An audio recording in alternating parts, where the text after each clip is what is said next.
എറണാകുളത്ത് നിന്നാണ് വിളിക്കുന്നത്. എൻ്റെ പേര് സാറ് ജോൺ എന്നാണ്. ഞാൻ സാറിൻ്റെ വീഡിയോകൾ കുറേ കാലങ്ങളായിട്ട് ഇങ്ങനെ കാണുന്നുണ്ട്. ഞാനൊരു ഓർത്തഡോക്സുകാരനാണ് കേട്ടോ. സാറും ഒരു ഓർത്തഡോക്സുകാരനായിരുന്നു എന്നാണ് ഞാൻ കരുതുന്നത്.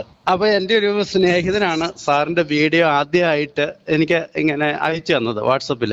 അപ്പം അത് കേട്ട് കഴിഞ്ഞപ്പോൾ എനിക്ക് സത്യം പറഞ്ഞാൽ സുനിൽ സാറിനോട് വലിയ ദേഷ്യം തോന്നിയത്. എവിടെയെങ്കിലും വഴിക്ക് വെച്ച് കണ്ടു കഴിഞ്ഞാൽ തല്ലാൻ പറ്റിയില്ലെങ്കിലും ഒരു ചീത്തയെങ്കിലും, അറിയാവുന്ന രീതിയിൽ ചീത്തയെങ്കിലും പറയണമെന്നാണ് തോന്നിയത്. ഞാൻ തുറന്നു പറയുന്ന കേട്ടോ.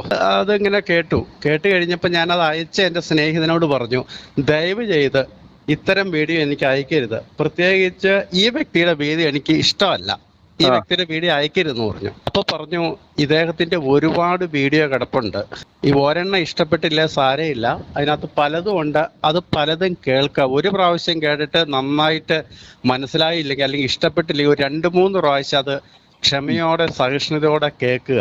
അന്നേരം നിങ്ങൾക്ക് ഇഷ്ടപ്പെടും, നിങ്ങൾ ഓട്ടോമാറ്റിക് അത് സബ്സ്ക്രൈബ് ചെയ്യൂ എന്ന് പറഞ്ഞു. ഞാൻ പറഞ്ഞു, അങ്ങനെയൊന്നും എനിക്ക് തോന്നുന്നില്ല, അദ്ദേഹത്തിന്റെ ആ ബോഡി ലാംഗ്വേജും ആ സംസ്കാരത്തിന്റെ കുറവും എനിക്ക് ഇഷ്ടപ്പെടുന്നില്ല എന്ന് ഇങ്ങനെ തന്നെ ഞാൻ പറഞ്ഞു. അപ്പൊ പുള്ളി ഒരു കാര്യം 2-3 വീഡിയോ കൂടെ ഇങ്ങോട്ട് അയച്ചു തന്നു. അപ്പൊ ഞാൻ അയാളെ വിളിച്ചിട്ട് പറഞ്ഞു, ഞാൻ സാറിന്റെ അടുത്ത് പറഞ്ഞിരുന്നു എനിക്ക് അദ്ദേഹത്തിന്റെ വീഡിയോ വേണ്ടെന്ന്, പിന്നെ അയച്ചു, അല്ല അതൊന്ന് കണ്ടു നോക്കാൻ പറഞ്ഞു. ഞാൻ പറഞ്ഞു, ഇനി ഏതായാലും അയക്കണ്ട കേട്ടോ എന്ന് പറഞ്ഞു. അത് കഴിഞ്ഞ് അദ്ദേഹം അയച്ച ആ 3 വീഡിയോ ഞാൻ കേട്ട് കഴിഞ്ഞപ്പോൾ എനിക്ക് ഭയങ്കര സംശയം തോന്നി. ഇതെന്താണ് ഈ സുനിൽ മാത്യു എന്ന് പറയുന്ന വ്യക്തി ഇങ്ങനെ വിളിച്ചു പറയുന്നത്? ഇദ്ദേഹത്തിന് എന്തെങ്കിലും സാരമായ മാനസിക പ്രശ്നമുണ്ടോ, അല്ലെങ്കിൽ ഇത് എന്താണ് ഇങ്ങനെ ഇദ്ദേഹം പറയുന്നതെന്ന്. അപ്പൊ അങ്ങനെ അദ്ദേഹം അയച്ചു തന്നെ 2-3 വീഡിയോ പല പ്രാവശ്യം ഞാൻ കേട്ട് കഴിഞ്ഞു. പല പ്രാവശ്യം ഞാൻ ഒരു 4-5 പ്രാവശ്യത്തിൽ കുറയാതെ വളരെ ക്ഷമയോടെ, എനിക്ക് ഇഷ്ടപ്പെട്ടിട്ടില്ലെങ്കിൽ പോലും ക്ഷമയോടെ ഞാനത് കേട്ടപ്പോൾ എനിക്ക് തോന്നി ഇദ്ദേഹം പറയുന്നതിൽ എന്തെങ്കിലും ഒരു സത്യം കാണും, ഇല്ലെങ്കിൽ ഇത്രയും ധൈര്യമായിട്ട് ഒരാൾ പറയത്തില്ലല്ലോ. കാരണം ഈ രാജ്യത്തെ നിയമങ്ങളും കാര്യങ്ങളും ഒക്കെ ഉണ്ട്, പ്രത്യേകിച്ച് സഭയെ പറ്റിയൊക്കെ ഇങ്ങനെ പറയുമ്പോൾ ഒരു കാര്യവും തെളിവുമില്ലാതെ ഒരു മനുഷ്യൻ ഇങ്ങനെ പറയത്തില്ലെന്ന്. അപ്പൊ അതിൻ്റെ അകത്ത് ആ പരിമലഹായി ബന്ധപ്പെട്ട 1-2 വീഡിയോ ഒക്കെ ഉണ്ടായിരുന്നു. അപ്പോൾ അത് കേട്ടപ്പോൾ എനിക്ക് മനസ്സിലായി, എനിക്ക് നിലവിൽ അറിയാവുന്ന ചില കാര്യങ്ങളാണ് അങ്ങ് പങ്കുവെച്ചത്. അത് മാത്രമല്ല, എനിക്ക് അറിയത്തില്ലാത്ത കാര്യങ്ങൾ കൂടി കൂടുതലായിട്ട് പറഞ്ഞ കാര്യങ്ങൾ ശരിക്കും വ്യക്തമാക്കിയും പറഞ്ഞു. അപ്പൊ എനിക്ക് മനസ്സിലായി ഇദ്ദേഹം ശരിക്കും ഓർത്തഡോക്സ് സഭയായിട്ട് നല്ല അടുത്ത ബന്ധമുള്ള ഒരാളാണ്, അതിൻ്റെ അകത്തുള്ള കാര്യങ്ങൾ കൃത്യമായിട്ട് അറിയാവുന്ന ആളാണ് എന്ന് എനിക്ക് മനസ്സിലായി. അങ്ങനെ ആ ഒരു അവബോധം കിട്ടിക്കഴിഞ്ഞപ്പോഴാണ് ഞാൻ ഈ ITI ന്യൂസ് എന്ന് പറയുന്ന താങ്കളുടെ ചാനലിനെ ഫോളോ ചെയ്യാൻ ശ്രമിച്ചത്. ഇത് മറ്റുള്ളവരും കൂടെ ഒന്ന് കേൾക്കാമെന്ന്. അന്നേരം നോക്കിക്കഴിഞ്ഞപ്പോൾ സംഗതി ആകെ എനിക്ക് വല്ലാത്തൊരു അവിസ്മരണീയ എന്നാ പറയുന്നത്, ഞാൻ വളരെ മാർവല്ലസ് ആയിപ്പോയി. ഈ ഒരു സഭയെക്കുറിച്ച് മാത്രമല്ല പറയുന്നത്, ക്രിസ്ത്യൻ കമ്മ്യൂണിറ്റിയിലുള്ള പെന്തക്കോസുകാരെ പറ്റി, ഇവരെ മർത്തോമക്കാരെ പറ്റി ഒക്കെ താങ്കൾ വീഡിയോ ചെയ്യുന്നുണ്ട്. അപ്പൊ എനിക്ക് മനസ്സിലായി സുനിൽ മാത്യു സാറ് നിസാര പുള്ളിയല്ല, കാര്യങ്ങൾ ശരിക്കും പഠിച്ച് അതിന്റെ തെളിവുകൾ എടുത്തിട്ടാണ് പറയുന്നത്. ഇല്ലെങ്കിൽ ഇത്രയും ശക്തമായിട്ട്, ഇത്രയും വലിയ ക്രൈസ്തവ സഭ ഒക്കെ എല്ലാ സഭാഭാവം വളരെ വലുതാണ്, ഇങ്ങനെ ഏറ്റുമുട്ടിയല്ല. സാറിന് കൃത്യമായിട്ട് മനസ്സിലായിട്ടാണെന്ന് എനിക്ക് മനസ്സിലായി. പിന്നെ സാറിന്റെ വരുന്ന വീഡിയോകളെല്ലാം ഞാൻ 3-ൽ കുറയാത്ത പ്രാവശ്യം അത് ശ്രദ്ധയോടെ കേൾക്കും. അതായത് വീഡിയോ വരുന്ന സമയത്ത് സമയമില്ലെങ്കിൽ അന്നേരം ശ്രദ്ധിക്കുകയല്ല, സമയം കിട്ടുന്ന സമയത്ത്, വളരെ ഫ്രീ ആവുന്ന സമയത്ത്, കട്ടിലേക്ക് കിടന്ന് റിലാക്സ് ചെയ്യുന്ന സമയത്ത് വളരെ സ്വസ്ഥമായിരുന്നാണ് ഇത് കേൾക്കുന്നത്. സത്യത്തിൽ ഞെട്ടലെന്ന് പറഞ്ഞാൽ ഭയങ്കരമായി ഞെട്ടല്. അതായത് സാറ് പറയുന്ന കാര്യത്തിലല്ല എനിക്ക് ഞെട്ടൽ, ഈ കാര്യങ്ങൾ എങ്ങനെ സുനിൽ സാർ അറിഞ്ഞു ഇത്രയും വ്യക്തമായി കൃത്യമായി പറയണമെങ്കിൽ, അതാണ് എന്നെ ആശ്ചര്യപ്പെടുത്തിയത്. പിന്നെ സാറിൻ്റെ കാര്യങ്ങൾ അവതരിപ്പിക്കാനുള്ള ശൈലി, ആ ചങ്കൂറ്റം, അത് സമ്മതിക്കാതിരിക്കാൻ പറ്റത്തില്ല. ഞാനിപ്പോൾ വിളിച്ചത് മറ്റൊന്നുമല്ല, എനിക്ക് സാറിനെ ഒന്ന് നേരിൽ കാണുവാനും ഒന്ന് പരിചയപ്പെടുവാനും ഈ കാര്യങ്ങളെക്കുറിച്ച് സാറ് നേരിട്ട് ഒന്ന് പറയുന്നത് കേൾക്കുവാനും ആഗ്രഹമുണ്ട്. ഞാനൊരു പത്രക്കാരനല്ല, ജേർണലിസ്റ്റ് ഒന്നുമല്ല, അങ്ങനെയുള്ള ഉദ്ദേശത്തോടെ അല്ല. അപ്പോൾ സാറ് പങ്കുവയ്ക്കുന്ന ഈ കാര്യങ്ങളെ സംബന്ധിച്ച് എനിക്ക് കൂടുതൽ അറിയാൻ ആഗ്രഹിക്കുന്നുണ്ട്. ഞാൻ ഉറച്ചു നിൽക്കുന്നത് ഓർത്തഡോക്സ് സഭയിലാണ്, മലങ്കര ഓർത്തഡോക്സ് സുറിയാനി സഭയിലെ മെമ്പറാണ് ഞാൻ. അങ്ങനെ ആയിരുന്നാലും സത്യം പറഞ്ഞാൽ സത്യവേദപുസ്തകമായിട്ട് യാതൊരു ബന്ധവുമില്ല. ആർക്ക്? സഭയ്ക്കോ എനിക്ക് താങ്കൾക്കോ? എനിക്ക് അതായത് 23-ാം സങ്കീർത്തനോ 51-ാം മസുമുറി 51-ാം സങ്കീർത്തനം പിന്നെ എത്ര 91-ാം സങ്കീർത്തനമൊക്കെ കാണാതെ അറിയാം, അത് പറയാനും അറിയാം എന്നല്ലാതെ ഈ ബൈബിളിൽ ഇപ്പോൾ 66 പുസ്തകം ഉണ്ടെന്ന് പറയും, ഇതിനെ സംബന്ധിച്ച് യാതൊരു അറിവുമില്ല. അപ്പൊ സുനിൽ മാത്യു സാറിന്റെ വീഡിയോ ശ്രവിക്കാൻ ഇടയായി, ശ്രവിക്കുകയല്ല ശരിക്കും ഞാനത് പഠിക്കുകയോ ചെയ്ത്. അതായത് ഒരു വീഡിയോ ചുരുങ്ങിയത് ഒറ്റ ടൈമിൽ തന്നെ 3 പ്രാവശ്യം കേൾക്കാത്ത വീഡിയോ ഇല്ല. അതുകൊണ്ട് എനിക്കുണ്ടായ വ്യക്തിപരമായ നേട്ടമാണ് ഞാൻ പറയുന്നത്. എനിക്ക് ബൈബിൾ പഠിക്കണമെന്നുള്ള വലിയൊരു ഇന്തൂസ്യാസം ഉണ്ടായി. സുനിൽ മാത്യു സാർ ഈ ക്രൈസ്തവ സഭയെ പറ്റിയും ഇവിടുത്തെ പുരോഹിതന്മാരെ പറ്റിയും ബഹുമാനപ്പെട്ട തിരുമേനിമാരെ കുറിച്ചും അതുപോലെ ആദരണീയരായ പാസ്റ്റർമാരെ പറ്റിയൊക്കെ ഇങ്ങനെ വെടുക്കായിട്ട് പറയുമ്പോൾ പോലും ഈ മനുഷ്യൻ എന്തിങ്ങനെ പറയുന്നു എന്നാണ് ഞാൻ ആദ്യം ചിന്തിച്ചത്. പക്ഷെ ആ ചിന്ത എന്നെ കൊണ്ട് എത്തിച്ചത് ബൈബിള് പഠിക്കാനുള്ള ആഗ്രഹത്തിലാണ്. സ്വന്തം നിലയിൽ എന്ന് പറഞ്ഞാൽ സ്വന്തമായിട്ട് ബൈബിൾ ആദ്യം മുതൽ വായിക്കാൻ ശ്രമിച്ചു. പക്ഷെ ഇതിനകത്തൊരു പ്രശ്നം എന്താണെന്ന് വെച്ചാൽ സാറേ, ഇതിൻ്റെ അകത്ത് മലയാളം വായിച്ചാലും ഈ ഇംഗ്ലീഷ് KJV വായിച്ചാലും ശരിക്കും പൂർണ്ണമായിട്ട് പിടികിട്ടുന്നില്ല. അങ്ങനെ ഒരു പ്രശ്നം എനിക്കുണ്ട്. അതുകൊണ്ട് എൻ്റെ പഠനം മുന്നോട്ട് പോകുന്നില്ല.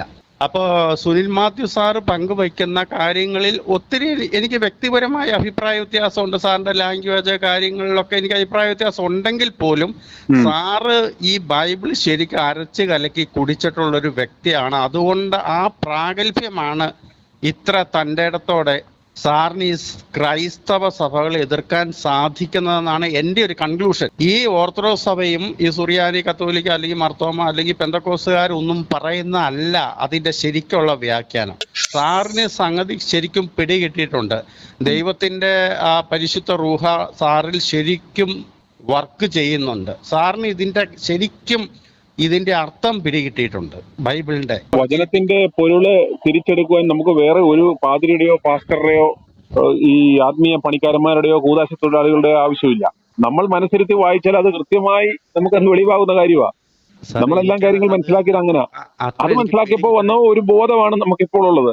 അതുകൊണ്ട് ഇംഗ്ലീഷാണെങ്കിലും മലയാളമാണെങ്കിലും അത് വ്യക്തമായി നമ്മൾ വായിച്ചാൽ നമ്മളത് കൃത്യമായി നമുക്കത് മനസ്സിലാവും, അതിന്റെ പൊരുൾ നമുക്ക് മനസ്സിലാവും.